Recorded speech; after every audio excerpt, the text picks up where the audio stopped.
Hello student, मैं आज फिर इसका सेकंड पार्ट लेके आपके पास आई हूँ, जो आपका चैप्टर था ईंटें, मनके और अस्थियाँ।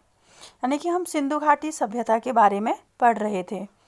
उसमें हमने 3.2 तक पढ़ा था और मैंने उसमें आपको बताया था कि किस तरह से भवन निर्माण कला के लिए वो किन किन चीज़ों का यूज करते थे और किस तरीके से सुनियोजित ढंग से उन्होंने अपने भवन को आकार दिया था। अब हमारा अगला पॉइंट आ रहा है दुर्ग, जो कि मैंने आपको बताया था कि जो शहर था, शहर को किस तरह से, जो हड़प्पा शहर था, किस तरह से जो जो मोहनजोदड़ो था, किस तरह से उसको दुर्ग और निचले हिस्से में उसको बदल दिया गया था। एक तो दुर्ग था और एक निचला हिस्सा था, उन दोनों में उसको रखा गया था, दो हिस्से उसके किए गए थे। तो अब हम पढ़ेंगे कि दुर्ग क्या था, दुर्ग की विशेषता क्या थी। जैसा कि मैंने बताया कि दुर्ग ऊंचाई पे बना हुआ एक नगर था और उसको चारों ओर से दीवार से बंद कर दिया गया था। लेकिन दुर्ग की विशेषताएं क्या क्या थी? दुर्ग की विशेषताओं में जो पहली विशेषता थी वो थी कि वहाँ पे माल गोदाम थे। माल गोदाम का मतलब है, जैसा कि अभी होता है कि हमारी फसल होती है और फसल होती है तो उसके लिए गोदाम बनाए जाते हैं और उन गोदामों में माल को स्टोर करके रखा जाता है। तो ठीक वहाँ भी क्या थी, माल गोदाम थे। और ये एक विशिष्ट वहाँ की प्रणाली थी माल गोदाम बनाने की, जिसकी तरफ हम लोगों का ध्यान आकर्षित हुआ है। दूसरा जो इसकी विशेषता थी वो विशाल स्नानागार थे। और जैसा कि मैंने इसमें लिखा है कि जो ये विशाल स्नानागार थे, ये किस तरीके से थे और ये किस तरीके से बनाए गए थे। विशाल स्नानागार ये आयताकार आकार के थे और ये जलाशय थे। यानी कि इन जलाशय कैसा होता है, चारों तरफ से घिरा हुआ और बीच में पानी। तो ये आयताकार जलाशय थे, यानी कि इनकी दो भुजाएं बराबर रही होंगी, दोनों तरफ से बराबर रहे होंगे और आमने सामने से की दीवारें बराबर होंगी इसकी। तो ये आयताकार जलाशय थे और ये विशाल जो थे, इसलिए स्नानागार इनको इसीलिए कहा जाता था, इनको विशाल स्नानागार का रूप दिया गया। और ये जो जलाशय थे, ये जो आपका दुर्ग है, ये दुर्ग में जो बनाए जाते थे, ये उत्तरी और दक्षिणी भाग में इनकी सीढ़ियाँ होती थी। यानी कि आपका आयताकार अगर कोई चीज़ है, आयताकार चीज़ है और उसमें अगर आप उसको देखें तो उसका जो दक्षिणी हिस्सा होगा और जो उसका उत्तरी हिस्सा होगा, वहाँ पे सीढ़ियाँ बनाई गई होंगी। और दूसरा ये कह रहे हैं कि जिप्सम का गारा, यानी कि जो ये विशाल स्नानागार थे, इनको जलबद्ध करने के लिए, यानी कि इनसे जो पानी है वो बाहर ना निकले, उसके लिए किसका गारा यूज किया गया? जिप्सम का गारा यूज किया गया। जैसे आप लोग देखते हो ना कि ईंटें लगाई जाती हैं और ईंटों को फिर सीमेंट से पैक कर दिया जाता है तो एक जलाशय बनाया जा सकता है। तो ठीक एज ए सीमेंट वहाँ पे उन्होंने जिप्सम के गारे का प्रयोग किया। दूसरा जो था, ये विशाल स्नानागार की जो तीसरी विशेषता थी वो थी, ये तीनों ओर कक्ष थे इसके। इस स्नानागार के तीनों ओर क्या थे? कक्ष थे। और हमारे जो पुरातत्वविद हैं, उनको जब उन्होंने वहाँ की खुदाई करी तो उनको जो तीनों ओर जो कक्ष बने हुए हैं उनमें से एक कक्ष में कुआं मिला है। और जो इसकी चौथी विशेषता है वो है उत्तर में गली, यानी कि उत्तर में क्या है? गली है। जो उत्तर साइड है, जो उस आयताकार जो भी जलाशय है उसकी जो भी उत्तर दिशा होगी, उस उत्तर दिशा में क्या है? गली है। और उस गली में 8 स्नानागार हैं, यानी कि एक गली रही होगी उसकी उत्तर दिशा में, ठीक है। और उस उत्तर दिशा में क्या है? उस विशाल स्नानागार की उत्तर दिशा में 8 स्नानागार वैसे ही और बने हैं। और जो स्नानागार की नालियाँ हैं वो गलियारे के नाले में मिलती थी। जैसा कि आज भी होता है, हम लोगों के घरों में क्या बनाए जाते हैं? स्नान गृह बनाए जाते हैं, जिसको कि आज हम बाथरूम कहते हैं। और बाथरूम से नालियाँ बाहर को निकली रहती हैं। सिस्टम अलग है, आज हम लोगों का सिस्टम थोड़ा अलग है कि किस तरह से नालियाँ बाहर जाती हैं, छतों की नालियाँ जाती हैं और वो जो मेन रोड की नाली होती है उससे मिलती हैं। तो ठीक उसी प्रकार वहाँ पर क्या थी, जो हमारे स्नानागार थे उनकी जो नालियाँ बनाई गई थी, उन नालियों को गलियारों के जो गलियाँ थी, गलियारा का मतलब है गली, यानी कि छोटी सी सड़क जो थी, उस सड़क की जो बड़ी नालियाँ थी उसमें उसको प्रवाहित कर दिया जाता था, उससे मिलती थी स्नानागार की नालियाँ।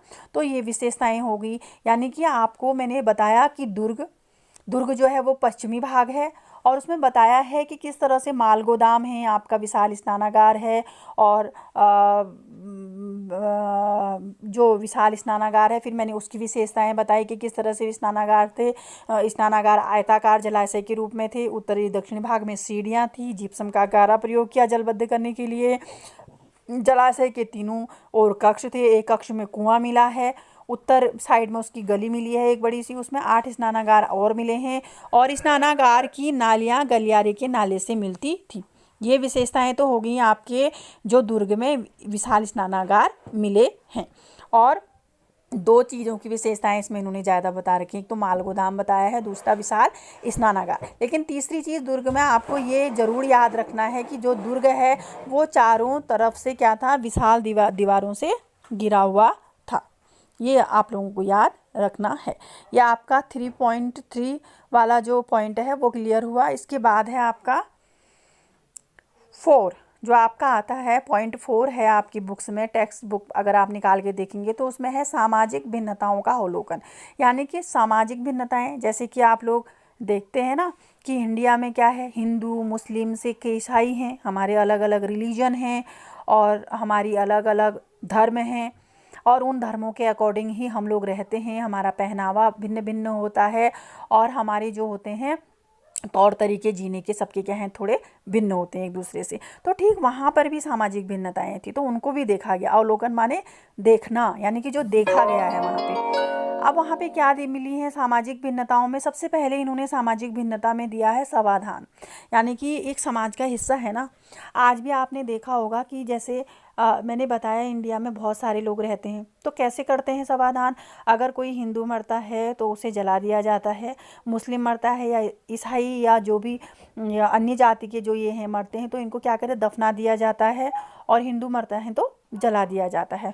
तो ठीक इसी प्रकार वहाँ पे क्या मिले हैं, जो समाधान मिले हैं, वो मृतक गर्त में दफनाया जाता था। आज भी होता है ऐसा, मुस्लिम या मोमडन में कोई मरता है आप लोग देखेंगे कि गड्ढा खोदा जाता है और फिर उसमें उसको रखा जाता है। और ठीक उसी प्रकार उस समय भी जो मृतक था, एक गड्ढा खोदा जाता था मिट्टी का और उसमें मृतक को दफनाया जाता था। ये समाधान का पहला पॉइंट है। दूसरा पॉइंट है, ये कहते हैं कि प्रत्येक गर्त एक दूसरे से भिन्न, यानी कि जो गड्ढा है वो एक दूसरे से उसमें क्या है, भिन्नता है। जरूरी नहीं है कि आपका जो गड्ढा है वो एक जैसा हो, उसमें भिन्नता पाई गई है। कहीं पे हो सकता है वो गड्ढा बड़ा मिला हो, कहीं पे उस गड्ढे का शेप कुछ अलग मिला हो, चौकोर मिला हो, कहीं पे कुछ आयताकार मिला हो, कहीं पे वर्गाकार मिला हो, तो गर्त एक दूसरे से भिन्न है। तीसरा ये कह रहे हैं कि जो वो बनाए गए हैं, यानी कि जो आपकी गर्तें बनाई गई हैं, जो आपके गड्ढे बनाए गए हैं, उनको उसमें ईंटों से चिनाई की गई है, ईंटों का प्रयोग किया गया है। और ये इसकी बहुत ही बड़ी विशिष्टता है कि ईंटों का प्रयोग, कि उस समय इन लोगों ने ईंटों का प्रयोग किया है। और ईंटों का प्रयोग करते हुए इन्होंने क्या किया है, जो गर्त है उसमें चिनाई की है चारों तरफ। चौथा ये बोलते हैं कि जो कब्रों में मृद भांड एवं आभूषण, मृद भांड का मतलब है मिट्टी के जो बर्तन हैं वो कब्रों में रखे गए हैं और उनके साथ आभूषण भी दफनाए गए हैं। मतलब मृतक के साथ उसकी कुछ आवश्यक चीज़ें, कुछ बहुमूल्य चीज़ें भी उसके साथ दफना दी गई हैं। ठीक है। अब हो सकता है उनका कुछ पारलौकिक जीवन पे विश्वास हो, वो ये मानते हों कि मनुष्य जो है मरने के बाद एक नया जीवन उसको मिलता है और वो किसी दूसरे उसमें चला जाता है काल में, या दूसरी किसी चीज़ों में, मतलब वो चेंज हो जाता है या फिर वो दूसरा जन्म लेता है, तो उसको इन चीज़ों की मरने के बाद भी आवश्यकता होती होगी। तो ये सोचते हुए शायद उनकी ऐसी कुछ धारणा रही होगी। ये क्या सत्य है ये तो नहीं कहा जा सकता, बट ऐसा हो सकता है। तीसरा ये कह रहे हैं कि तांबे के दर्पण, कुछ समाधान जो मिले हैं वहाँ पे, जो गर्तावास मिले, जो गर्त मिले हैं, जो समाधान मिले हैं, उनके अंदर तांबे के दर्पण भी मिले हैं। और सबसे बड़ी बात यह है कि जो कब्रों में आभूषण मिले हैं वो पुरुषों की कब्रों में भी मिले हैं, जो पुरुषों को जिन गड्ढों में रखा गया है उनमें भी मिले हैं, और जिन गड्ढों में स्त्रियों को रखा गया है उनमें भी आभूषण मिले हैं। लेकिन एक रोचक तथ्य ये है कि इसके बाद भी पुरातत्वविदों को ये चीज़ें मिलने के बाद भी ये कहा जाता है कि अधिकांशतः कब्रों में बहुमूल्य आभूषणों को नहीं रखा जाता था। मतलब किसी किसी में मिले होंगे, हो सकता है कहीं पे रेयरली मिल गए हों, तो ऐसा कहा जाता है। तो ये तो आपकी थी सामाजिक भिन्नताओं के अवलोकन में पहला पॉइंट था आपका समाधान का। आप अगर इन पॉइंट्स को पढ़ेंगे, जैसा कि इसमें पहला पॉइंट है, दूसरा, तीसरा, चौथा, पांचवा, छठा, आप इनको ऐसे पॉइंट करने के बाद लिख सकते हैं। अगर आपका क्वेश्चन आता है कि सामाजिक भिन्नताएं क्या क्या थी हड़प्पा सभ्यता में, सिंधु घाटी सभ्यता में, तो आप इनको बिंदुवार लिख के इनको एक्सप्लेन कर सकते हैं आपने खुद के शब्दों में। तो ये तो आपका समाधान था। दूसरा इसमें आता है आपका विलासिता की वस्तुओं को रखा गया है। अब विलासिता की वस्तुओं की खोज इसमें की गई है कि क्या क्या हुई, क्या क्या थी, कि वो विलासिता क्या होता है, भोग विलास की वस्तुएं। जैसे आज हम मॉडर्न एरा में रह रहे हैं, तो आज हमारे पास विलासिता की वस्तुएं क्या क्या हैं हमारे पास। हमारे पास टीवी है, हमारे पास फ्रिज है, हमारे पास वॉशिंग मशीन है। हम आजकल नए नए तरीके के मकान बना रहे हैं, हम एसी का प्रयोग कर रहे हैं, अगर गर्मी हो रही है तो पंखों का प्रयोग कर रहे हैं, गीजर का प्रयोग कर रहे हैं, और गाड़ियों का प्रयोग कर रहे हैं इधर उधर आने जाने के लिए। तो ये हमारी विलासिता की वस्तुएं हैं। ठीक उसी प्रकार वहाँ और आभूषण पहनते हैं हम लोग नई नई, और ये सारी विलासिता की वस्तुएं हैं। ठीक उसी प्रकार उस समय भी हमारे पुरातत्वविदों का कहना है कि जो वो समाज रहा होगा वो बहुत ही विकसित सभ्यता थी, तो वहाँ पर भी विलासिता की वस्तुओं की खोज उन्होंने की है। तो इसमें जो पहली चीज़ आपको मिली है वो है कि रोज़मर्रा के प्रयोग की वस्तुएं इसमें मिली हैं, और इनको पहले वर्ग में रखा गया है। इन विलासिता की वस्तुओं को भी दो श्रेणियों में इन्होंने विभाजित कर दिया है, एक तो पहला वर्ग और एक दूसरा वर्ग। अब जो आपका पहला वर्ग है वो है रोज़मर्रा के प्रयोग की वस्तुएं। रोज़मर्रा के प्रयोग की वस्तुएं क्या होती हैं, जिसको हम रोज़ प्रयोग कर सकते हैं, जो हमें रोज़ चाहिए। हमें बर्तन रोज़ चाहिए, ठीक है, हमें बहुत सारी चीज़ें होती हैं जो हमें रोज़ चाहिए, तो उनमें इन्होंने रखी हैं कुछ चीज़ों को, रोज़मर्रा की वस्तुएं रखी हैं। दूसरी इन्होंने ऐसी चीज़ें हैं दुर्लभ एवं महंगी वस्तुएं। दुर्लभ एवं महंगी वस्तुएं में इन्होंने रखी हैं। ये जो दुर्लभ और महंगी वस्तुएं हैं ये हमें जो मिली हैं ये दूसरा वर्ग में रखा गया है। और ये जो दुर्लभ और महंगी वस्तुएं ज़्यादातर मिली हैं ये हड़प्पा और मोहनजोदड़ो में मिली हैं। इसका मतलब जो हड़प्पा और मोहनजोदड़ो रहा होगा वो इसके शहरी केंद्र रहे होंगे, जहाँ पे कि ऐसी हमें बहुमूल्य वस्तुएं मिली हैं, और जहाँ पर हमें महंगी वस्तुएं मिली हैं, और ऐसी वस्तुएं मिली हैं जो कि कभी बहुत मुश्किल से मिलती हैं। उसमें से कहते हैं कि एक फयांस है, वो भी बहुत मुश्किल से मिलता था, और वो भी बहुत कम मिला है, वो भी मोहनजोदड़ो और हड़प्पा में ही मिला है। तीसरा ये कहते हैं कि तकलियाँ हैं, जो तकलियाँ मिली हैं फयांस से बनी हुई मिली हैं, तो ये भी मिली हैं, लेकिन ये कहाँ से मिली हैं हमको, ये भी बहुत सारी जगहों से मिली हैं। और ये कह रहे हैं कि अब इसको किस वर्ग में रखा जाए, क्योंकि तकलियाँ भी उस समय क्या थी, रोज़मर्रा की वस्तु ही थी तकलियाँ, और इन्होंने रोज़मर्रा की वस्तुओं को किस में रखा था, पहले वर्ग में। लेकिन यहाँ पे इन्होंने कहा कि जो महंगी वस्तुओं से बनी हुई चीज़, क्योंकि फयांस बहुत महंगी चीज़ है, लेकिन तकलियाँ हैं उनसे कपड़े काटते होंगे, और तो रोज़मर्रा की जो चीज़ें हैं बहुत सारी चीज़ों में उसका यूज होता होगा। तो ये कह रहे हैं कि फयांस तो महंगी चीज़ है, लेकिन रखा इन्होंने रोज़मर्रा की उसमें है, तकलियाँ बनाने के लिए रखा है, तो इसको किस वर्ग में रखा जाए, ये क्वेश्चन है। और इसके बाद इन्होंने बताया है कि जो पांचवा पॉइंट है आपका, आप विलासिता की वस्तुओं के 3 पॉइंट याद कर लीजिएगा, रोज़मर्रा के प्रयोग की वस्तुएं, दुर्लभ एवं महंगी वस्तुएं, और तकलियाँ फयांस से बनी। इसके बाद है आपका शिल्प उत्पादन। शिल्प उत्पादन शिल्पकारी से मतलब है जिसमें बहुत सारी चीज़ें बनाई जाती हैं और बहुत सारी वस्तुओं का निर्माण किया जाता है, तो वो शिल्पकला के अंतर्गत आती हैं वो वस्तुएं। तो इसमें पहले तो इन्होंने बोला है शिल्प उत्पादन किस किस चीज़ का होता था वो बता रखा है। पहला जो इसमें पॉइंट है इन्होंने बताया है कि मनके बनाने की शिल्पकारी थी, शंख की कटाई की जाती थी, धातु कर्म किया जाता था। धातु कर्म का मतलब धातुओं से धातुओं को पिघलाना, धातुओं से बहुत सारी चीज़ें बनाना, वो धातु कर्म के अंतर्गत आता है। मोहरों का निर्माण, जैसे कि हमने बताया कि वहाँ पे सेल खड़ी की मोहरें मिली हैं, और जो सेल खड़ी की मोहरें हैं उसमें एक श्रृंगी वृषभ का चिन्हांकन किया गया है, तो ये सब शिल्पकारी का ही क्या था, एक कला थी। तो ये सारी चीज़ें शिल्पकला में वो लोग उत्पादित करते थे। दूसरा इन्होंने जो मनके हैं, मनके में पहला पॉइंट ये है कि जो मनके बनाए जाते थे, आपसे एक क्वेश्चन पूछा जा सकता है कि सिंधु घाटी सभ्यता में मनके किन किन चीज़ों के बने होते थे, तो ये सेल खड़ी के बने हो सकते थे। सेल खड़ी एक प्रकार की मिट्टी होती थी, और उसको क्या कर दिया जाता था, उसको उसका चूर्ण बना लिया जाता था उस मिट्टी का, बहुत बारीक चूर्ण मतलब, और उसको सांचों में ढाल लिया जाता था, और सांचों में ढालने के बाद उसके सिक्के बनाए जाते थे, और वैसे ही उसके मनके भी बनाए जाते थे। मनके मतलब मोती, आपने देखा होगा कि मोतियों की माला हम पहनते हैं, सफ़ेद मोती होता है उसकी माला पहनते हैं, तो उसमें होल होता है अंदर, तो वो इससे मतलब है। तो सेलखड़ी से न केवल मोहरें बनाई गई हैं, आपको ये भी पता होना चाहिए कि सेलखड़ी मनकी बनाने के लिए भी प्रयोग की जाती थी। तांबे, अब आपने अभी पढ़ा था जो समाधान थे कि शवों के साथ तांबे के दर्पण रखे जाते थे, यानी कि तांबे के क्या होते थे, दर्पण होते थे। तो यहाँ पे क्या है, तांबे को केवल दर्पण बनाने के लिए यूज़ नहीं होता था। दर्पण का मतलब हो सकता है जो कांच हो, उसको उसकी फ्रेमिंग करते हों उससे, और तांबे से मनके भी बनाए जाते थे। तांबे के मनके कांसे से, सोने से, शंख से और फयांस से, इनसे क्या बनाए जाते थे, मनके बनाए जाते थे। अब ये कैसे बनाए जाते थे ये मनके, जो आपके पक्की मिट्टी से बनाए जाते थे। मनके जो थे वो पक्की मिट्टी से बनाए जाते थे, कच्ची मिट्टी नहीं, पकी हुई मिट्टी, पक्की मिट्टी से बनाए जाते थे।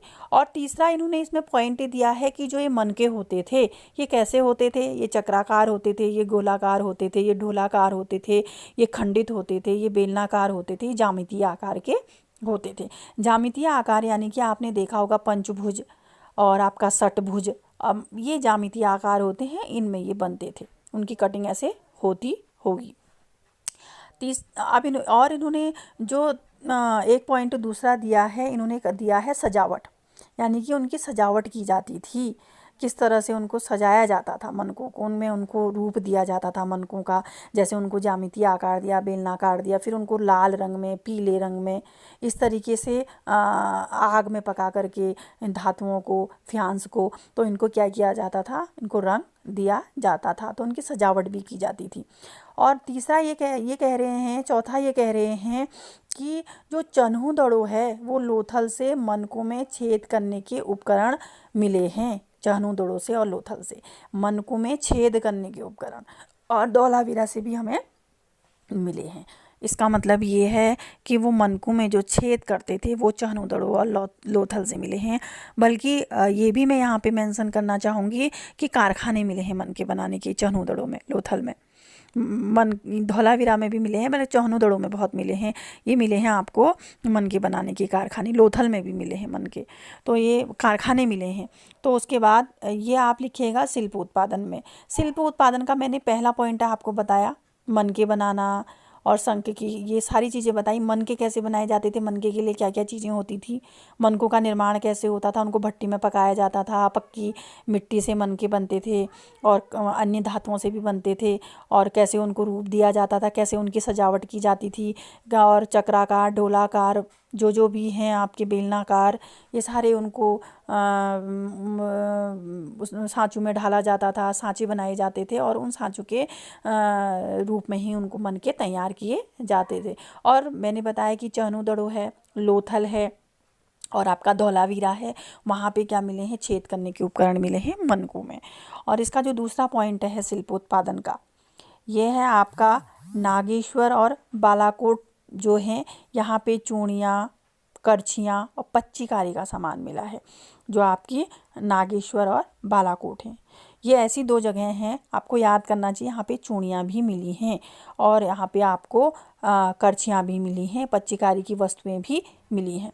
तो एक अनूठी ये कला थी, एक अनूठी कला और अनूठी शिल्पकला थी कि किस तरह से इन लोगों ने इन सारी चीज़ों का निर्माण वहाँ पे किया, और किस तरह से ये एक नगरीय सभ्यता थी, और इस नगरीय सभ्यता में किस प्रकार समाज में विलासिता की वस्तुएं जहाँ पर थी वो उपलब्ध थी, रोज़मर्रा की वस्तुएं प्रयोग में लाई जाती थी, महंगी वस्तुएं भी वहाँ पे प्रयोग में लाई जाती थी, शिल्पकला अपनी चरम सीमा पे थी, बहुत सारी चीज़ों का उत्पादन वहाँ पे किया जाता था, मनके के कारखाने फेमस थे, और बहुत सारी चीज़ें वहाँ पे, चूड़ियाँ बनाई जाती थी, करछियाँ बनाई जाती थी, पच्चीकारी का सामान वहाँ पे मिलता था, पच्चीकारी की जाती थी।